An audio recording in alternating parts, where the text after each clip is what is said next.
salam kanan kiri. Senang bisa ketemu kamu di ibadah hari ini. Wow, siapa tahu itu orang baru ya. Anda butuh welcome dia. Nah, silakan duduk Bapak Ibu Saudara. Saya senang ada di GMS Balikpapan ya. Ini saya pulang kampung. Wow, gak enak bilang pulang kampung ya. Memang ini dulu disebut kampung gak bisa sih. Tapi by the way sekarang sudah jadi ibu kota. Anda masih bangga dong. Bilang kanan kiri gini-gini kita jadi ibu kota loh.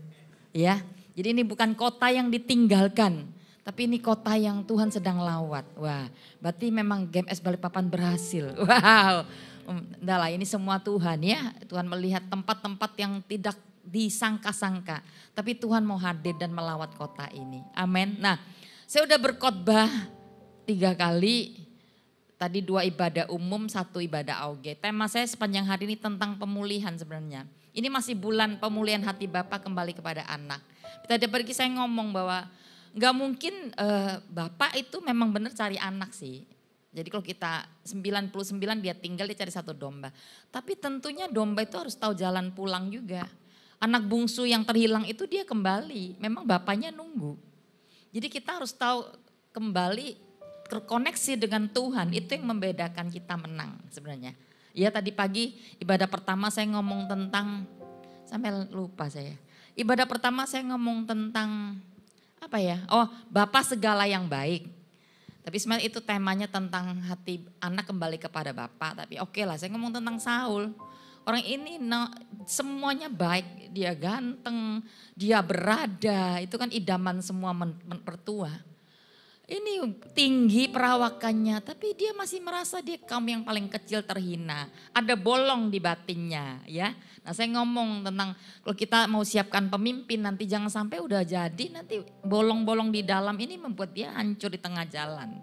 Dan banyak terjadi seperti itu. Orang tidak insecure, gak punya rasa aman, mencari pengakuan manusia. Saya sudah bagian tadi bagi. Yang ibadah kedua, saya ngomong menang atas konflik dengan cara Tuhan. Setiap kita pernah berkonflik kan, konflik itu perselisihan gitu sama istri, sama keluarga. Tapi ada banyak konflik itu menghancurkan ujungnya karena kita pakai cara manusia. Kita gugat, kita dendam, kita marah. Bahkan ada banyak perceraian dan juga hubungan jadi rusak, gak pernah bisa kembali. Kenapa? Itu memang ego manusia. Nah saya bagian 3 poin tadi bagaimana menang dengan cara Tuhan. Ya. Nah kalau Anda mau dapatkan khotbahnya ya silakan hubungi Pustaka Raja Wali yang terdekat gitu kan. Oke. Dan ibadah ketiga ini saya akan bagikan tentang menang atas godaan dengan cara Tuhan.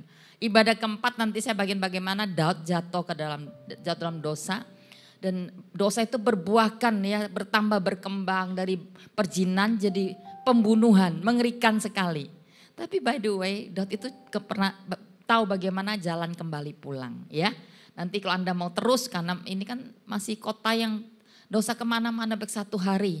Di rumah daripada 1000 hari tempat lain. Ya karena pembicaraan saya ya lain kali gak apa-apa. 1 ibadah gak apa-apa. Aduh haleluya. Maksudnya apa sih? Tapi mau saya biasa belajar. Saya pengen makan sebanyak-banyaknya. Kalau firman itu mengenyangkan rohani saya kenapa enggak? Karena saya yakin bahwa makanan rohani itu sangat berguna untuk kehidupan kekal kita. Jasmani sih memang membuat sejenak kenikmatan di daging. Ya kita nge-mall, kita apapun itu semua, acara keluarga ya memang itu penting sih. Tapi ada waktu di mana kita berani harus meluangkan waktu untuk ngambil porsi. Karena kalau kita mau kerohanian kita kuat ya harus beri makan terus. Sama dengan tubuh kita, Anda mau bertambah kuat, bertambah gede, gak enak ngomong gede ya. Kalau Anda mau berkembang secara itu Anda kan beri makan. Ada orang berlebihan sehari makan 5 kali, 6 kali, 10 kali. Oh enggak ada ya, enggak ada. Kalau kita pergi itu kemarin ke Bali itu, makan lagi sampai saya sungkan doa. Tuhan berkata makan lagi ini barusan tadi 20 menit yang lalu makan. Pengen nyoba-nyoba gitu kan. Nah tapi saya mau kepada kita bahwa kalau Anda mau punya kekuatan untuk berjalan makin kuat. Gak bisa pungkiri roh itu sangat penting. Harus dibangun. Ya 3 bagian tubuh ini ya penting. Kalau saya nggak jaga kesehatan, saya nggak bisa juga melayani. Nggak bisa pergi keliling kemana-mana karena ini juga penting, ini kendaraan. Lalu pikiran saya, jiwa saya itu perlu dijaga. Kalau pikirannya kacau itu ya nggak mungkin bisa lah ya Tuhan pakai gitu ya. Orang stres itu nggak mungkin bisa dipakai juga. Jadi saya jaga kesehatan di jiwa saya. Oke, saya bagikan hari ini menang atas godaan dengan cara Tuhan. Kalau ngomong godaan gitu kok enggak enak ya, pencobaan aja dah. Siapa pernah dicobai? Wah, Anda hebat ya, sakti banget Anda ibadah ketiga. Siapa pernah dicobai? Kita semua pernah dicobai dan every day loh, setiap hari kita dicobai. Digarai, kayak kita tuh dipancing untuk bisa mau ngamuk aja gitu kan. Orang itu kata-katanya kok, pagi-pagi sudah istri itu ngomong kamu nek, orang kamu loh, ini contoh ya nggak ada di sini, mungkin di sana, kamu CGL, tapi loh. Misalnya ada kata-kata yang itu bisa nggak Anda terpancing? Itu Anda sedang dicobai. Nah, saya mau bagikan bagaimana caranya menang atas pencobaan dengan cara Tuhan, bukan cara kita ya. Oke, kita buka Efesus 6 dulu yuk. Efesus 6 ayat 10 aja. Akhirnya hendaklah kamu kuat di dalam Tuhan, di dalam kekuatan kuasanya. Memang kalau Anda baca di bawahnya nanti tentang peperangan rohani, bagaimana ada musuh, 4 musuh ya. Tapi saya nggak bagikan itu ada satu seri firman Tuhan tentang musuh-musuh rohani. Akhirnya hendak kamu kuat di dalam Tuhan kuasanya. Memang di bawahnya tentang peperangan rohani, senjata peperangan rohani, tentang musuh-musuh kita, ada pemerintah, ada penghulu, ada penguasa kegelapan, ada penghulu-penghulu, ada yang namanya roh-roh jahat. Nah, tapi saya nggak bagikan itu, maksudnya gini, akhirnya hendak kamu kuat dalam Tuhan dan dalam kekuatan kuasanya. Saya mau gini, peperangan rohani itu tidak melulu tentang tengkang-tengking sebenarnya. Memang saya juga menengking setan ya. Tapi ada peperangan rohani yang bukan menang dengan cara tengking-tengking aja. Kita perlu punya sikap, kita perlu tahu siapa kita dalam Tuhan. Nah, kita harus belajar sekarang dari pribadi Yesus, the Son of God, itu ya. Anak Allah, dia ada di muka bumi tidak panjang tapi sangat punya kekuatan menyelesaikan panggilannya, mati di kayu salib dan benar. Bapak mengangkat dia, mempromosikan nama di atas segala nama terjadi. Sekarang kita tengking dalam nama Yesus setan keluar, orang keluar. Setan keluar bukan orang keluar, sorry salah ngomong. Ya namanya juga ibadah ketiga. Saya sudah bangun dari jam 5 pagi by the way. Ya, Anda mungkin udah baru bangun dari, saya belum istirahat karena tadi saya tergerak untuk bagikan di AOG juga gitu. Tapi saya nggak minta untuk dikasih tahu, nggak perlu, memang itu tugas dan saya suka melakukan ini. Mumpung masih dipercaya, ya kan. Mumpung kembali setahun sekali, itu pun kalau dijadwal dan kalau jadwalnya tepat, kan gitu kan. Karena memang kita nggak tahu di depan ini banyak hal bisa berubah-berubah. Nah, saya kepengen ketika saya datang, saya mau maksimalkan tugas yang dipercayakan. Bukan tentang, saya nanti dengan, tadi pun saya udah serahkan ke Pastor John Lee aja. Dia udah siap loh. Tapi kok saya nggak tega ya, kayaknya kok bukan berarti harus saya menyampaikan. Tapi kok setahun sekali kok saya nggak mau beri makan kepada AOG. Akhirnya saya ambil itu. Nah, by the way saya mau bagikan pada kita semua, Yesus itu anak Allah, Son of God. Tapi selama dia juga mengalami pencobaan. Ya, kita buka ayatnya yuk. Matius 4. Matius 4 ayat 1 dan 4. Maka Yesus dibawa oleh Roh ke padang gurun untuk dicobai iblis. Dan setelah berpuasa 40 hari dan 40 malam. Wah, anak Allah loh. Ini dia lagi disiapkan dalam sebuah pelayanan. Dia memulainya, itu enggak langsung simsalabim, anak Allah. Udah pasti penuh kuasa, tidak. Dia juga berpuasa. Dia juga berpuasa, menyiapkan diri dalam sebuah pekerjaan besar.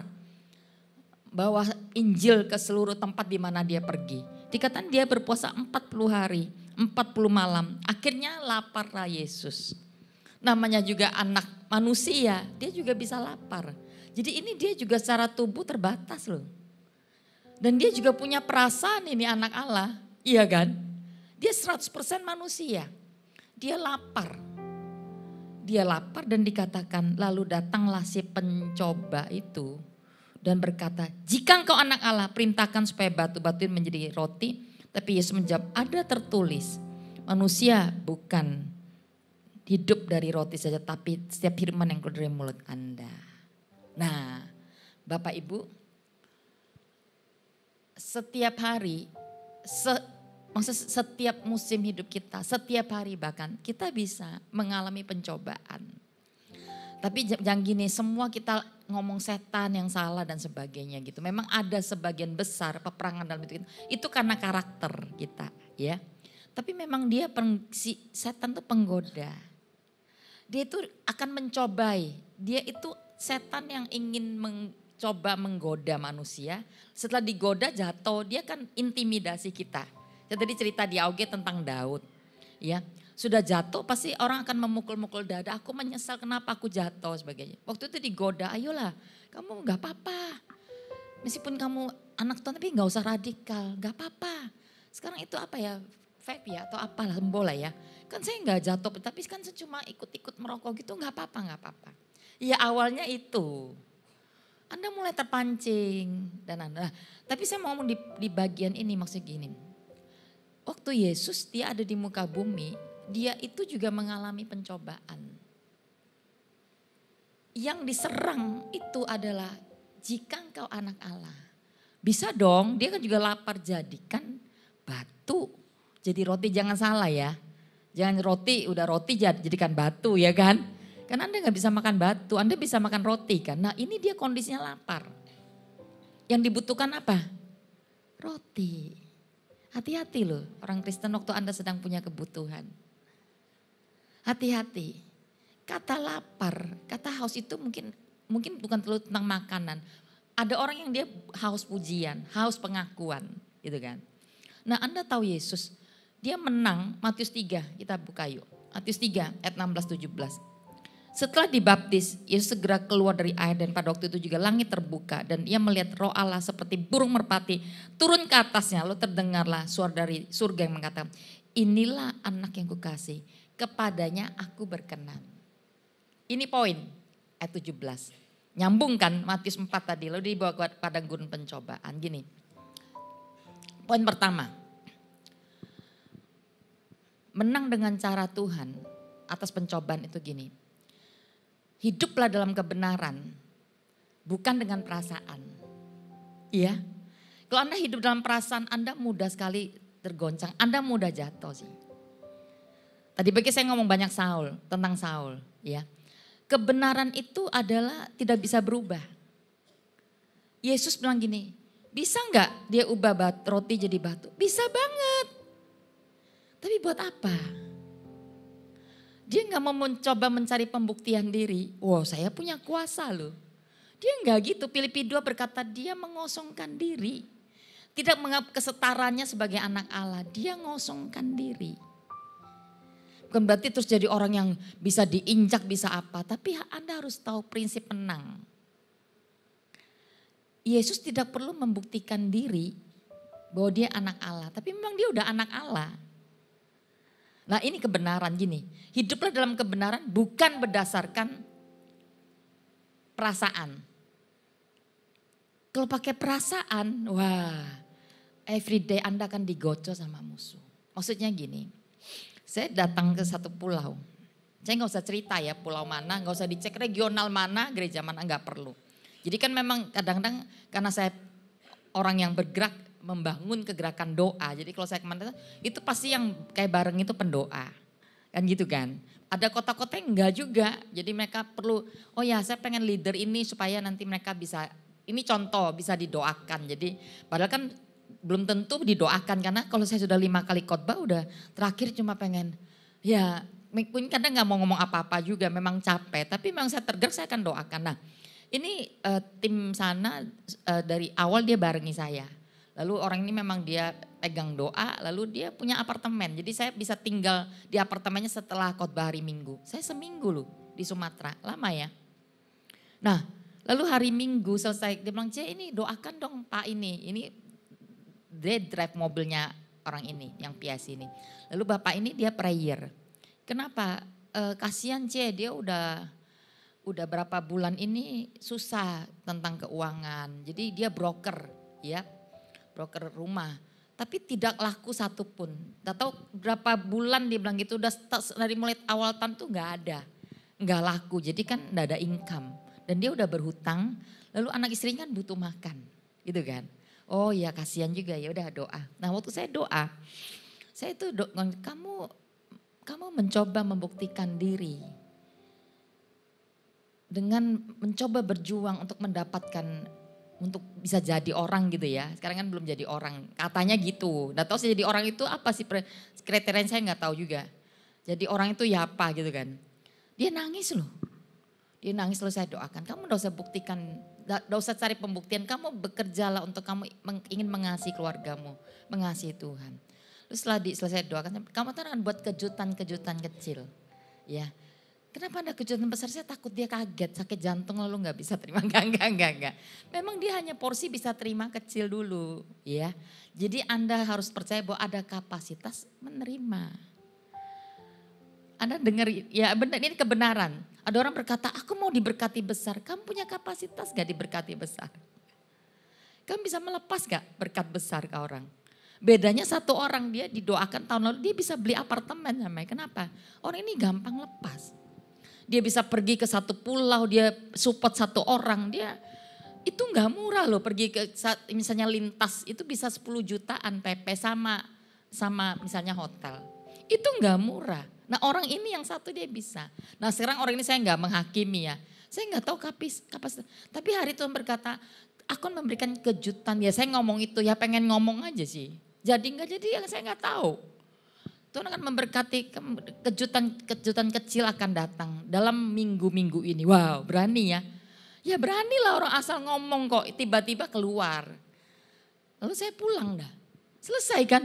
Kalau enggak jadi ya berarti kamu kurang beriman, kan enak kan hamba Tuhan. Enggak gitulah ya, kalau memang dia terima nubuatan itu, Anda tahu saya pulang. Nah saya waktu doakan dia nangis, iya papa saya nuntut. Lu seringkali kamu beda ya dengan abangmu gitu kan. Itu lu pintar kerja kamu dan itu menyakitkan. Dia mencoba membuktikan diri, berusaha untuk bekerja. Supaya, dan itu perasaan gak mudah, tercabik-cabik. Nah itu hidup dalam pembuktian diri. Gak perlu. Anda harus hidup dalam kebenaran.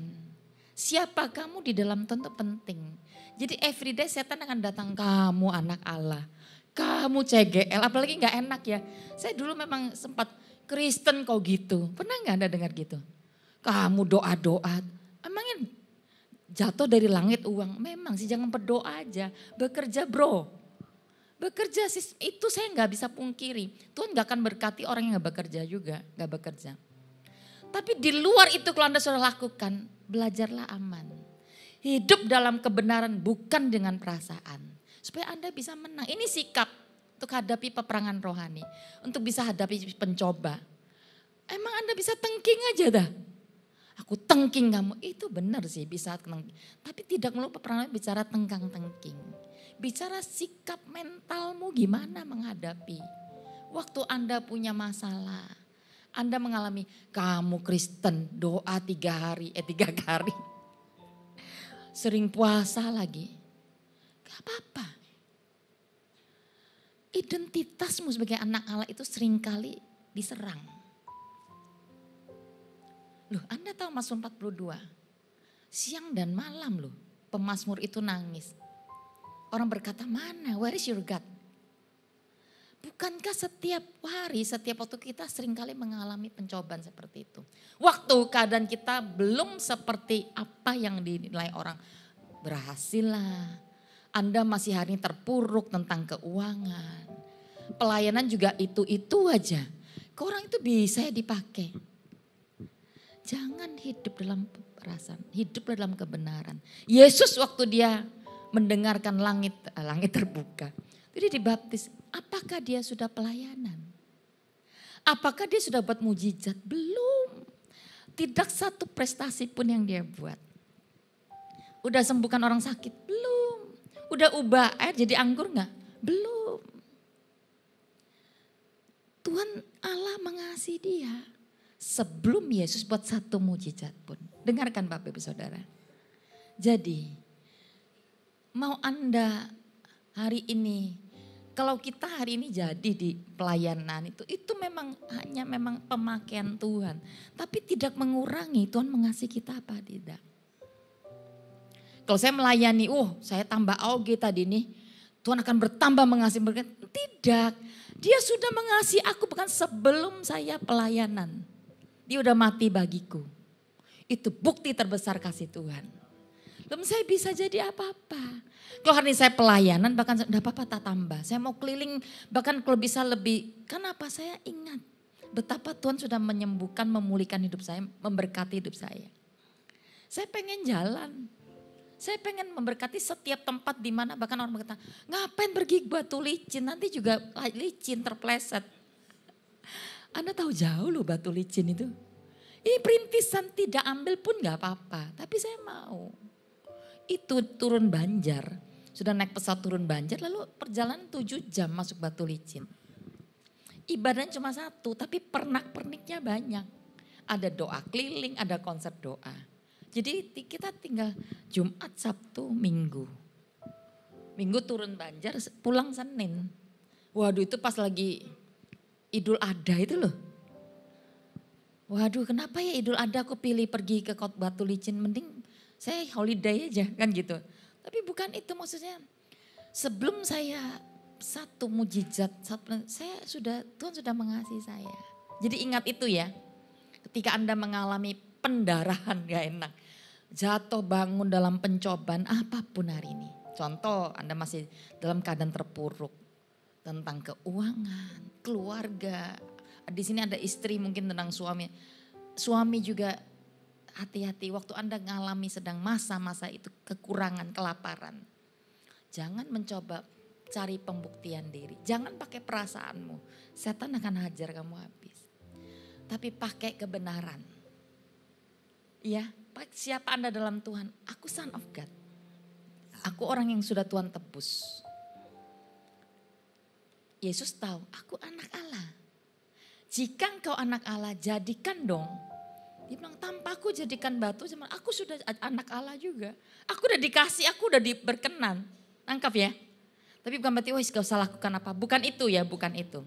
Tapi maksud saya, Anda gak perlu membuktikan dirimu untuk apa-apa. Tuhan itu sudah mengasihi engkau. Dan banyak orang itu berlomba untuk lebih kaya. Ya memang kalau untuk pelayanan kita pengen dipakai. Kalau saya, Tuhan kalau orang itu dipakai, pakai hidupku. Tapi tidak perlu untuk Anda menjadikan itu sebagai untuk membuat orang mengakui Anda. Gak akan dapat. Gak akan dapat. Ya ini poin pertama. Hiduplah dalam kebenaran. Apa kebenarannya? Kamu anak Allah. Kamu anak terang. Kamu adalah orang pilihan Tuhan. Amin. Jadi gini. Saya tadi bagikan saya tambahin lah. Saya tadi bagikan di AUG gini. Contohnya, kalau kamu punya masa lalu. Tadi saya cerita misalnya ada hamba Tuhan di sini ada nama Stefanus. Oh jangan angkat tangan ada ya. Stefanus, oh enggak ada aman. Ini cuma ilustrasi ya. Kalau segala sesuatu misal tepat ya mungkin itu enggak ada yang betulan gini. Jadi misal Stefanus dia dulu punya dunia lama. Itu adalah seorang contoh. Dia suka pergi ke dunia malam. Itu banyak kupu-kupu malam gitu ya. Oh Anda ngerti enggak? Wah alim-alim orang Balikpapan ini ya. Contoh gitu. Nah satu hari dia sudah jadi hamba Tuhan ya. Lalu dia jalan lalu ada wanita panggil dia. Hai Pak Stefanus gitu kan. Dia lihat lalu dia jalan. Orang itu ya nyerang lagi kan. Maksudnya mau digoda lagi. Loh kamu kamu udah kenal aku gitu kan. Langganan katanya gitu. Waduh gak enak deh gitu. Kamu langganan gitu kan. Nah terus Stefanus akan berhenti. Aku kenal kamu sih. Aku memang Pak Stefanus. Tapi aku bukan lagi Stefanus dulu. Lalu dia jalan. Maksud saya gini. Kita harus jadi anak Allah. Orang Kristen yang berbeda. Apapun jadi masalahmu, dunia lamamu apapun itu. Waktu Anda diserang, digugat, Anda harus bisa berdiri dalam kebenaran Tuhan. Siapa engkau dalam Tuhan itu penting. Efesus 6 ayat 10 yang diserang itu akhirnya kamu kuat dalam Tuhan. Itu identitas kita, itu kebenaran. Iya, kalau masalah perasaan kita mudah sekali berubah-berubah. Dan yang tadi orang yang saya doakan itu kan perusahaannya digoncang. Wah dia membuktikan diri. Kokonya berhasil contohnya gitu. Aku gak berhasil. Kamu orang Kristen puasa lagi, pelayanan lagi, pendoa lagi. Waduh gak enak nih gitu. Kenapa bawa-bawa jabatan ya? Gak enak banget. Tapi itulah. Itulah dunia, itulah cara kerja setan. Dia kan coba goda kita sehingga kita terpuruk, memikirkan, mengintimidasi kita. Bisa mau katakan hari ini, poin pertama, hiduplah di dalam kebenaran bukan perasaan. Poin kedua, konsisten, gini. Jaga konsistensi, jika gagal bangkit lagi. Gini, ketika keadaan kita belum berubah, maksudnya kita masih bisa, aduh kok jatuh lagi. Gak apa-apa, konsisten. Tapi jangan sampai kita gagal lalu kita, aduh di situ. Dan banyak orang itu ketika dia mengalami pencobaan, dia jatuh. Dia tertunduk lalu gak bisa bangkit lagi. Maksud saya gini, konsistenlah di dalam Anda, ketika akhirnya Anda akan kuat dalam Tuhan dan dalam kekuatan kuasanya. Artinya gini, kita harus konsisten untuk membangun posisi kita. Untuk setiap hal yang kita lakukan, kalau itu memang daerah-daerah di mana kita lemah, kita harus buat itu jadi kuat. Konsisten melakukan itu terus bangun, terus bangun, terus bangkit. Contohnya gini, saya tahu area lemah saya. Saya tahu. Saya kalau dicoba dan saya bilang, kok kenapa nggak kreatif ya? Kok saya gagal terus? Nah saya nggak mau. Saya nggak mau karena kalau Anda nggak menang. Contoh yang paling simpel aja, pencobaan gini. Apa ya, enak cerita apa ya. Oke. Gini, banyak orang itu siap terima pujian gitu kan. Tapi tidak siap terima teguran atau terima kritikan. Waduh paling gak enak, tapi saya mau katakan bahaya. Kalau Anda orang yang selalu pengen dipuji tapi Anda gak siap terima kritikan atau teguran, bahaya. Itu dua hal yang akan silih berganti datang di hidupan kita. Itu so pasti. Nah, jadi kenapa kita diajarin sama COVID? Kalau memang orang memuji, oh segala kemuliaan hanya bagi Tuhan. Kan kita pernah FKA 27 ya. Di barat, daerah barat itu ada orang mati loh dibawa. Saya pikir waktu saya di ini ada orang mati. Saya pikir waktu dia datang di hari FK itu mati. Datangnya pakai, kan waktu itu aduh FK itu bawa-bawa dari rumah sakit itu dibawa keluar semua. Yang diselang, aduh bilang ini hidup gak ya gitu. Saya takutnya perjalanan dia COVID gitu loh. Dan itu kan, nah waktu saya berarti waktu didoakan tiba-tiba game over. Waduh udah celaka ini akan masuk berita. Bukan ini ada orang mati anak muda minta didoakan dan hidup. Terus, iya kata Ci Airin pendoa dulu. Terus pendoanya ya Ci pemimpinnya. Oh I see. Dia bilang kamu juga pendoa kamu dulu. Ya enggak Cieni dong pemimpinnya dulu kan. Oke, baiklah. Dan semua kita berdoa dan bukan cuma saya. Ada Pastor Fuji, Pastor Samuel Muji, Pastor banyak sih waktu itu pastor-pastor gitu. Maksudnya gini, Tuhan kalau orang ini bangkit biar kami kembalikan kemuliaan kepada Engkau. Tapi kalau kami tidak bangkit kami terima sama-sama kami akan dipermalukan. Enggak gitu lah. Hari itu memang tidak bangkit. Kita lagi belajar. Iman kita belum nyampe bangkitkan orang mati. Atau memang orang itu memang sudah wayai dipanggil Tuhan. Terakhir kita tepuk AI-nya, AI. Tenang ya, biarkan dia relakan anak AI ya. Udah. Karena ada satu pendoa lihat rohnya itu. Saya gak lihat-lihat gitu. Gak tahu orang itu bisa lihat-lihat. Rohnya udah metu katanya. Gitu. Anda tahu metu? Nah itu bahasa Jerman ya. Anda soalnya tegang banget sih. Kita santai aja, ini udah ibadah keempat ya. Oh ya 4 buat saya, oke. Nah ini sudah mulai mulutnya agak keram. Maksudnya gini, di dalam hidup kita akan silih datang berganti. Nah kalau saya pernah enggak mengalami sesuatu yang tidak menyenangkan? Waktu saya terima penghinaan. Loh orang kan bilang gini, kenapa ya waktu ke Israel semua orang kenal Jenny. Jadi ada tim saya yang orang lama di dalam kegerakan doa, terus ada orang baru pendoa kan gitu. Jadi kan semua bus itu kayaknya GMS kan. Iya dong. Dan sebagian besar memang karena saya ini orang yang gak enak ya bilang pendoa keliling, pengkhotbah keliling gak enak ya. Saya memang berkeliling ke seluruh Indonesia, saya ini lama 24 tahun. Jadi tidak, kalau yang hari orang baru mungkin gak kenal saya Aser. Saya pernah masuk di Hadang. Tim saya bilang, dia gak kenal Jenny siapa ya. Saya bilang, kenapa mesti kenal semua saya? Saya bukan orang penting, kok orang pasam pernah mau dibaptis kok masuk ke ruang baptisan. Itu di Kupang loh gak salah, mau baptis siapa? Ini pasam. Ya tidak semua orang kenal kita lah. Gak usah begitu, makanya aku bilang, kamu gak tahu siapa aku, kamu aja gak ngerti siapa dirimu kok. Iya kan, nah maksud saya gini. Tadi mau ngomong apa ya? Nah jadi gini, maksud saya Yesus itu terima yang namanya kemuliaan, dia juga terima perendahan.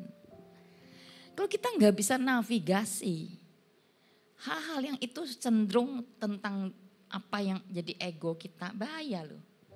Ada kalanya kita ngalami tekanan, penghinaan, perendahan mungkin. Yesus juga ngalami. Konsistenlah untuk Anda membangun kekuatan, punya mental seorang son of God, murid Tuhan yang gak mudah putus asa di jalan. Gak mudah aduh aku kok ngalami dan aku gagal lagi. Saya berkali-kali konsisten untuk membangun dan saya jalan terus. Hari ini saya merasa, lebih kuat sih. Dan orang berkata beda loh Jenny. Apa yang kamu lihat beda? Ya bola ya. Beda. Semua pengalaman kehidupan kita, semua tantangan pencobaan yang kita alami. Kalau kita berhasil melewati, Anda akan lihat sosok yang lebih strong. Kalau Anda konsisten untuk melakukan terus, mengampuni orang. Sudah kemarin tak ampuni kok ngampuni, konsistenlah lakukan itu. Konsistenlah berbuat baik. Ada yang gini-gini. Kenapa ya kita terus disuruh untuk misalnya gini di keluarga. Kenapa aku udah bangun keluargaku aku sing. Saya bilang gak apa-apa sih, saya mau jadi memang son of God. Perbuatan baik kita setiap kali saya bilang Tuhan berkati supaya apa yang aku berikan ini menjadi alat buat dia diselamatkan. Konsistenlah. Dan itu kadang memang melelahkan. Tapi saya punya sebuah prinsip, I do it for God. Baru kuat. Saya mau cerita ya satu kejadian. Jadi gini, saya dulu mulai dari sebuah persekutuan. Jadi saya punya teman, hari ini orang ini udah punya sidang cukup besar. Saya gak usah cerita ya, gak usah cari gereja mana, Anda juga gak tahu lah. Tapi memang mereka pegang sidang yang sangat gede. Jadi saya kenal ya, ini suami istri, saya dulu ikut, dan kali kita pergi itu ke Ungaran, doa bareng gitu. Dan saya juga sudah aktif, ini bukan GMS ya, bukan GMS. Di salah satu gereja di Surabaya, nggak usah cari-cari di mana juga. Nah, jadi kita ini temen. Nah satu hari waktu saya kan biasanya ada satu hari itu pergi ke persekutuan. Dulu masih pengacara, ya. Pengacara itu apa ya? Kok nggak enak ya? Pengacara itu loh. Jadi banyak acara tapi nggak jelas gitu ya. Jadi nggak kemana-mana tapi banyak acaranya gitu. Nah. Lalu satu hari saya telepon, ayo kita pergi hari ini ke persekutuan. Tiba-tiba saya dengar tangisan, enggak aku enggak mau pergi. Kenapa? Ya saya disakiti, dia bilang gitu. Oh saya bilang saya mau pulang ke Jakarta, saya mau pergi Amerika. Dia udah punya anak 2. Saya mau ke Amerika, saya mau cerai.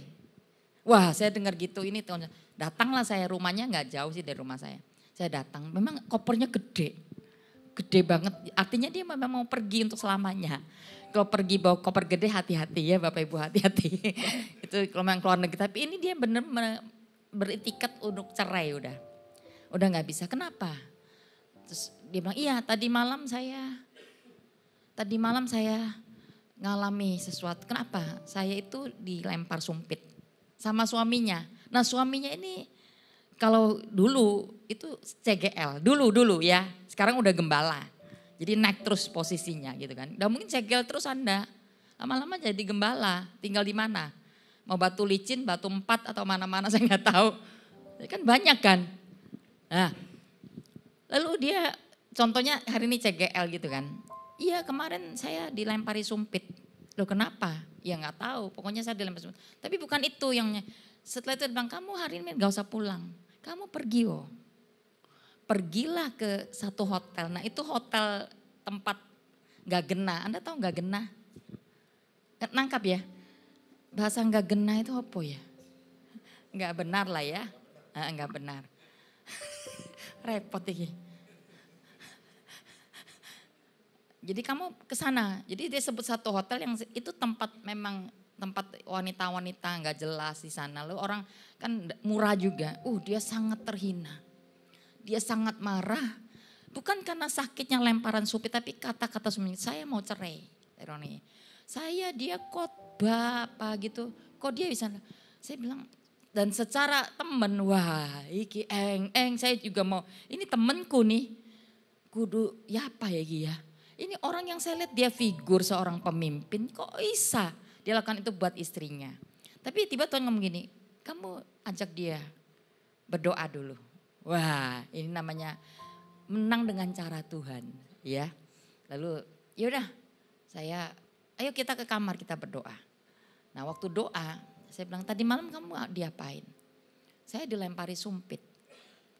Lalu ya dikata-katai tidur di hotel. Kamu diludahi enggak? Enggak. Kamu ditelanjangi enggak? Oh jangan sampai dia bilang gitu. Kamu tahu enggak Yesus anak Allah? Dia gak berdosa loh. Mungkin kamu tocoy, saya bilang gitu. Ada kan istri ngomong terus gak kasih kesempatan suami mungkin kan. Mungkin kamu ada salah kata. Yesus gak ada salah kata loh. Dia gak berbuat dosa. Dia akan tanggung dosa manusia. Loh manusia itu salibkan dia. Dia dicambuk loh. Didera, Dan apakah Yesus berhenti berkata, waktu saya masuk ke taman, bukan taman Getsemani yang, kalau Anda pergi ke Israel, ada yang pernah ke Israel? Angkat tangan loh. Kalau belum pernah nanti tak doa supaya pergi. Yang sudah? Oh yang belum angkat tangan. Wah oke loh John. Iya Pak buka mission trip kan. Oh ya Tuhan.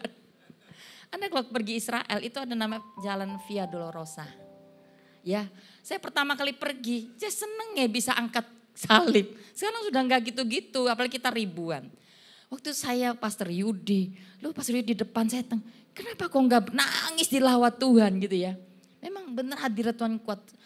Kok enggak berat ya Tuhan? Iya ya ini aku sudah pernah melakukannya buatmu. Saya benar sampai nangis. Di sana benar dilawat Tuhan. Karena tiap jalan tuh Tuhan ngomong. Hadiratnya kuat. Nah cuma gini, kalau Yesus gak konsisten melanjutkan memikul salib, kita gak ada hari ini. Kalau di dalam cambukan keberapa dia terlalu capek, terlalu lelah. Dia ngalami cambuk, dia ngalami itu tidak mudah, salib itu berat loh. Saya pikir memang gak berat karena itu salib buatan. Terus ada Koyudi di depan kan. Yang di belakang ada, jadi saya ini gak dapet. Sebenarnya saya ini cuma sekedar kayak ya orang bilang gaya-gayaan gitu loh. Yang berat kan muka belakang. Nah tapi saya mau ngomong gini, kalau Yesus gak konsisten, hari ini gak ada wajahmu. Gak ada kamu John. Kita semua gak di sini. Maksudnya kalau waktu Anda mengalami sesuatu, saya ngomong sama kamu, mungkin kamu ada salah. Kamu murid Yesus kan, oh dia nangis. Terus apa yang kulakukan? Ya ampuni. Sudah berkali-kali bilang konsisten, ampuni. Do it satu kali lagi. Pertimbangkan lihat anak-anakmu. Pertimbangkan siapa engkau di dalam Tuhan. Kamu kan murid Yesus. Dia nangis. Ya wes aku mau. Oke, dia udah kopernya udah siap loh. Gini-gini sebelum saya masuk pelayanan. Masih orang yang juga punya luka berdarah-darah. Saya udah melayani orang loh profetik. Orang udah disembuhkan pernikahannya. Bukan saya tapi Roh Kudus melakukannya. Dan saya bilang oke, ampuni ya. Anda tahu ini cerita, nanti biasanya kalau suami pulang diapain? Jangan diracun ya. Biasanya kita racun aja. Saya bilang, apa yang kamu lakukan? Biasanya ambilkan minum, ambilkan handuk. Lakukan seperti biasa, bahkan berikan ekstra apa aja yang terbaik. Misalnya biasa pulang kopi, ini sekarang udah tahu lah tambah apa saya nggak tahu lah ya. Nah ini sisi suaminya, tapi kita berdoa suaminya harus minta maaf nanti malam. Karena menang dengan cara Tuhan itu bukan kekuatan kita, tapi kita naik nih, banding ke atas. Nah ini sisi suaminya, dia ada di tempat kerjanya. Waktu itu dia tiba-tiba lihat wajah kita, wih ngeri ya, wajah kita bisa datang intimidasi bukan. Dia lihat saya dan istrinya lagi berdoa. Dan waktu dia pulang sore istrinya kok memperlakukan dia dengan baik. Malamnya suaminya gak kuat, minta maaf loh suaminya. Pulih, mestinya mau cerai gak jadi. Dia bilang, aku tadi siang lihat-lihat kamu sama Yeni. Lagi berdoa. Ya memang kita lagi berdoa. Anda tahu upahnya apa? Waktu dia mestinya punya mobil itu satu keluarga. Jadi kalau biasa pergi ya itu supir. Jadi ini mobil keluarga. Setelah dia menangkan perjalanan itu, dia ampuni suaminya. Anda tahu, dia bilang cerita setelah itu ya, itu baru. Aku dikasih kunci mobil sama mertuaku. Bukan cuma kuncinya ono mobil baru, dapat ya mobil. Dan sekarang mereka udah pegang sidang. Banyak sih, tapi enggak sebanyak Maur Sharon ya. Jangan diam-diam, jangan ngomong. Banyak jemaatnya pindah di kita juga. Oh diam-diam jangan ngomong juga. Loh tapi memang sidangnya besar. Amin. Konsistenlah untuk menjaga apa aja yang ampuni lagi. Berapa kali? 70 kali 7. Do it for God. Aku udah tabur, udah capek aku. Saya sudah bekerja, lakukan lagi. Konsisten. Anda akan lihat kemenangan. Amin. Anda akan lihat kemenangan. Anda pasti akan lihat kemenangan. Amin. Itu kedua. 6 menit sudah warna merah. Yang ketiga. Akhirnya hendaklah kamu kuat dalam Tuhan, dalam kekuatan kuasanya. Bapak Ibu, tidak bisa ada kemenangan kalau Anda tidak bersama dengan Tuhan. Ya, Anda tahu Musa, nanti Anda baca ya, itu keluaran 33 16. Musa ngomong gini, dia itu disuruh kamu pergi, tak kasih tanah Kanaan. Dia bilang Tuhan aku gak mau. Bahkan malaikat pun aku gak mau kalau enggak engkau bersama dengan kami. Nah Musa ngerti gini, kehadiran Tuhan, dia bilang gini, kehadiranmu itu membuat Israel ini berbeda, bangsa ini berbeda. Apa sih membuat orang Kristen berbeda? Karena uangmu, karena jabatanmu, no. Karena kehadiran Tuhan. Kalau kamu mau menang, akhirnya kamu kuat di dalam Tuhan, itu enggak bisa. Anda perlu membangun hubungan. Altarmu perlu dibangun, kedekatanmu perlu dibangun. Makanya banyak orang Kristen itu jatuh bangun dalam pencobaan. Bukan berarti Anda tahu tokoh-tokoh Alkitab tadi saya cerita Daud, dia apa sih beda dengan Saul? Loh, Saul ini gak berzina. Daud ini berzina.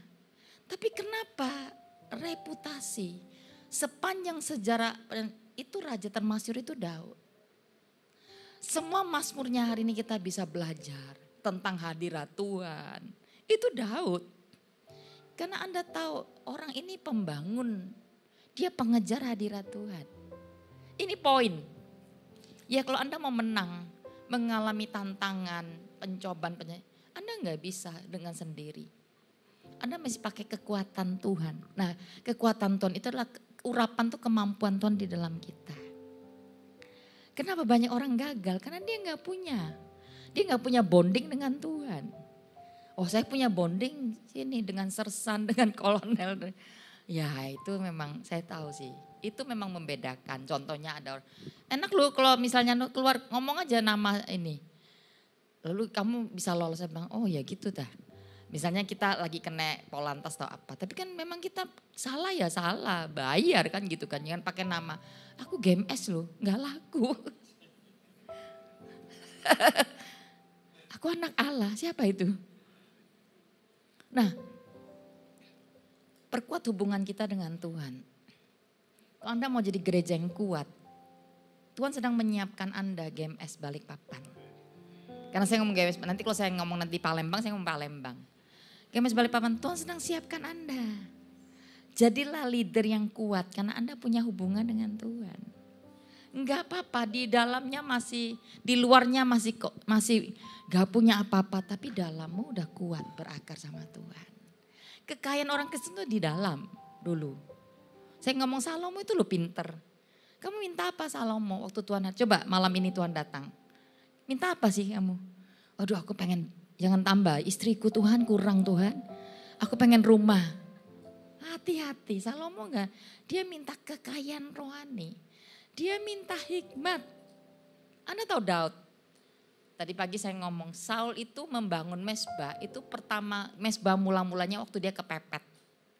Waktu musuh datang menyerang, itu mezbah pertama didirikan. Konyol orang ini. Dia baru cari Tuhan waktu kepepet. Beda dengan Daud. Banyak sekali Mazmur Daud itu muncul. Mazmur 27 ayat 4. Satu hal yang aku minta Tuhan, one thing. Dia cuma minta satu hal. Aku mau diam di hadirat-Mu seumur hidupku. Hebat orang ini. Bukan, saya pikir memang dia memang seorang yang sangat cinta hadirat Tuhan. Meskipun dia gak kebal dosa ya. Tapi orangnya sangat cinta hadirat Tuhan. Makanya banyak sekali Mazmur itu yang menerobos. Masa itu raja gak boleh masuk bait Allah. Dia sangat rindu masuk bait Allah. Ini Daud. Makanya dia bikin namanya pondok. Pujian itu loh. Pemulihan pondok Daud kan. Kenapa pondok Daud bukan Musa? Karena dia menerobos. Dia pengen lakukan sesuatu. Dia berkata enggak mesti di satu tempat. Aku bisa menyembah Tuhan dimanapun aku ada. Anda mesti jadi orang Kristen yang kuat di akhir zaman ini dengan membangun hubungan altar dengan Tuhan. Ini enggak boleh rusak. Hidupmu di luar bisa gonjang-ganjing berubah. Tapi dalammu ini kuat. Kenapa? Anda punya hubungan. Punya keterikatan dengan sumber kuat. Sumber kekuatan, sumber kuasa itu Tuhan. Sumber kasih itu Tuhan. Anda harus penuh dengan nama full kasih, full kuasa. Dengan itu Anda akan bisa banyak mengalami kemenangan yang Anda gak pernah bisa pikirkan. Amin. Simpel ya, 3 poin tadi saya. Bagaimana Anda bisa menghadapi kemenangan dalam pencobaan yang Anda alami. Pertama, hiduplah dalam kebenaran bukan perasaan. Karena setan akan koyak-koyak perasaanmu. Dia akan utak-atik. Kamu lu udah Kristen berapa lama. Nabur lagi. Kemarin saya doakan satu orang. Ini AI. Lalu anaknya meninggal. Muda. Dia gak terima. Karena dia bilang waktu suamiku meninggal umur muda itu 20 tahun sekian. Saya udah gak bisa terima. Saya stres sampai nabrak orang bla bla sebagainya. Lalu ini banyak orang mau datang ke rumahku doakan, saya gak mau. Terus kenapa HI undang kita? Gak tahu juga. Bilang wah ini berat ya. Saya pikir kenapa aku udah males doakan orang yang gak mau. Ngapain aku doakan? Dia gak bisa terima dengan kondisi anaknya. Lalu dia mulai terpancing gini. Iya loh kemarin itu waktu dia cerita dia pergi cengbeng. Dia gak cerita cengbeng sih.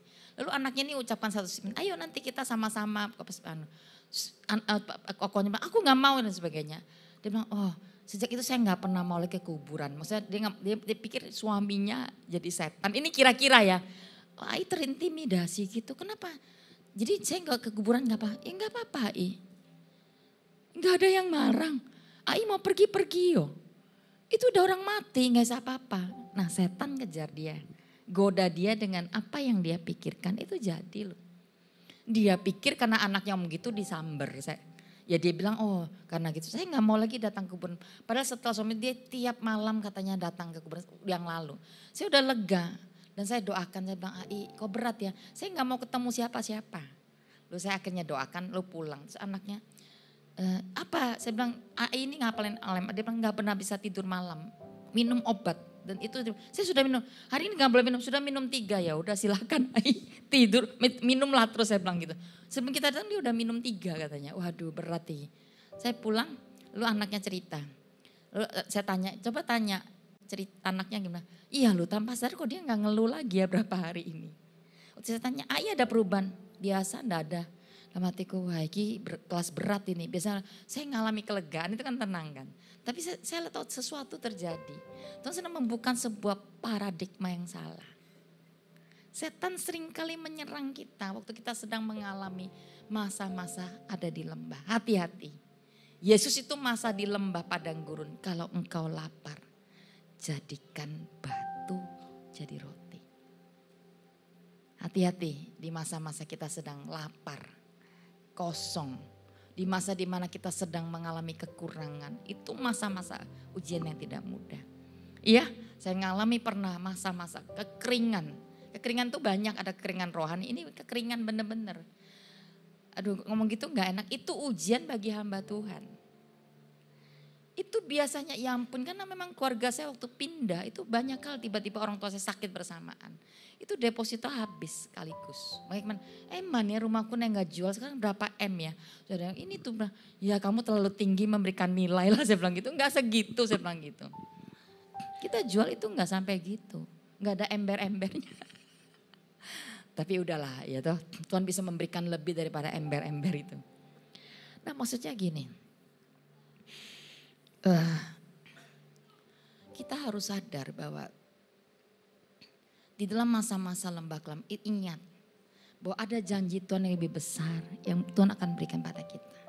Jangan sampai Anda kalah dengan Anda masuk ke dalam jebakan, Anda jatuh, Anda tertunduk, Anda gak bisa mendapatkan tanah perjanjian yang Tuhan berikan.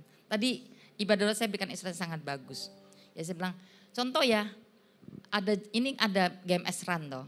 Kalian titiknya dari sini sampai ke kilometer berapa? 10.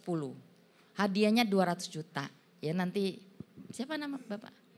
Ray. Oke, pakai dia aja. Saya nggak tahu dia punya 200, kayaknya ada deh. Ya, coba kayaknya ada. Dia akan berikan 200 juta GMS Run, tapi Anda mesti sampai di kilometer 10. Misalnya waktunya hanya 3 jam. Itu terlalu membuat orang menderita enggak ya? Saya enggak tahu sih. 3 jam Anda harus sampai sana. Saya enggak tahu. Nah Anda kira-kira waktu Anda jalan ke sana. Di tengah jalan Anda mungkin lari atau enggak boleh lari jalan. Jalannya juga enggak boleh jalan terlalu, pokoknya ada standarnya gitu ya. Nah waktu Anda jalan tiba-tiba tengah jalan ada orang. Mungkin maki engkau atau kayak tadi, hei kamu kan dulu judi itu. Atau kamu gitu. Kira-kira Anda berhenti enggak? Lalu Anda pukul-pukulan, Anda maki kembali, Anda mencoba berespon apa? Kira-kira Anda sampai enggak di kilometer 10 dengan jam yang ditentukan oleh Pak Ray ini? Mungkin sampai, tapi waktunya udah habis, game over. Dapat 200 juta, boro-boro. Nah Bapak Ibu, semua janji Tuhan dalam hidup kita itu ada syaratnya. Keselamatan free of charge, itu pun kalau Anda tidak bisa menjalani keselamatan, Anda mungkin gak bisa sampai surga. Aduh saya ngomong gini kok menghakimi. Bukan itu. Karena ada banyak godaan di tengah perjalanan jadi orang Kristen kan. Banyak orang gini, begitu baptis bilang simsalabim. Jadi malaikat, enggak gitu. Makanya dia gak bangun kerohanian. Santai-santai, kalah. Bahkan ada orang, kenapa ya? Kok minggu pertama saya oke, minggu kedua oke, 1 bulan oke. Setelah itu 1 tahun loh kok tidak seperti yang dikatakan. Mulai banyak serangan, pencobaan. Banyak orang give up. Mulainya oke. Tengah jalan dan Anda gak bisa sampai di kilometer 10. 200 juta bye-bye. Janji tinggal janji. Karena Anda udah duduk. Di tengah jalan lalu Anda pukul-pukulan sama orang, berantem segala macam. Dapat gak 200 juta? Tidak. Tuhan punya janji kepada kita. Kalau kamu bisa menyelesaikan pertandingan iman ini, mahkota kemuliaan kuberikan padamu. Jadi setiap kali saya punya janji, ya Tuhan punya perjanjian dengan saya. Iya dong waktu saya dipanggil full timer itu ada ayatnya. Jadi masuk full time itu jangan karena kebutuhan jangan minta ayat sama Tuhan. Minta rema. Lo ndak mimpi lah atau apalah. Saya itu dapat firman, makanya itu yang membawa saya itu kuat. Kalau ada penderitaan, Anda tahu nggak menjadi panggilan seorang full timer itu banyak yang menderita loh. Enggak ya? Oh enggak, kamu enggak menderita ya. Kasih dia penderitaan sejak ini, enggak. Bercanda. Tidak mudah. Tidak mudah, dulu pengetahuan saya itu tidak ada yang namanya kemuliaan. Iya toh. Ketika orang, waduh Jenny thank you lu kita dan sebagainya. Tapi ada juga, masa sih waktu saya nangis itu saya cerita sama orang? Enggak juga kan. Itu saya pribadi dengan Tuhan, pergumulan saya dengan Tuhan. Nah setiap kali saya mau give up. Pasti setiap kita ini pernah punya waktu di mana aku nyerah. Kayak tadi saya bilang. Saya rasa pastor Anda John Lee pernah gak kamu pengen aku mau jadi keluar dari hamba Tuhan aja. Enak loh sekuler. Enggak ada yang enak ya. Di dalam Tuhan itu paling enak udah. Ada kebahagiaan tersendiri yang kita gak bisa jelaskan pada orang gini. Nah waktu saya pengen give up. Karena pencobaan itu datang kadang-kadang dalam kehidupan. Saya bisa loh di kilometer berapa itu saya duduk berkata, saya selesai. Dan itu enggak sekali loh masa-masa hidup saya. Waduh, 2000 saya masuk panggilan. 2003 itu pencobanya tidak mudah banget. Tuhan saya bilang udah gak usah full time Tuhan. Aku tak keluar aja Tuhan. Gak kuat Tuhan. Tapi waktu saya mau give up, Tuhan ingatkan 200 juta itu loh. Saya lebih daripada 200 juta. Ini bukan tentang uang ya, Anda jangan salah. Saya tadi kan cuma memberikan ilustrasi. Tapi ada banyak janji Tuhan, berkat-berkat yang tersembunyi. Yang itu kita gak bisa lihat mungkin. Kalau kita bukan cuma bertahan, tapi kita terus fokus jalan. Konsisten melakukan apa yang menjadi dasar firman Tuhan. Jangan hidup dalam perasaan, hiduplah dalam kebenaran. Terus berjuang maju, konsisten, fokus. Seorang pelari, dia harus memenangkan pertandingan iman. Jangan keluar dari gelanggang. Gak boleh keluar dari gelanggang pertandingan. Kalau Anda mau menang. Dan harus kuat, terus nempel ke Tuhan. Terus nempel, terus cari Tuhan, terus bergantung sama Tuhan. Terus kalau Anda pemimpin rohani di sini, Anda masih terus belajar, dimentorin dan sebagainya. Itu adalah sumber membuat Anda bisa kuat juga. Amin. 3 poin sederhana saya bagaimana Anda menang atas pencobaan. 1, tolong. Wah ini jemaat hebat ini. Jangan dengan perasaan. Yang kedua, konsisten. Kalau jatuh bangkit lagi. Yang ketiga, kuat di dalam hubungan dengan Tuhan. Monggo silakan berdiri. Datang pada Tuhan yuk.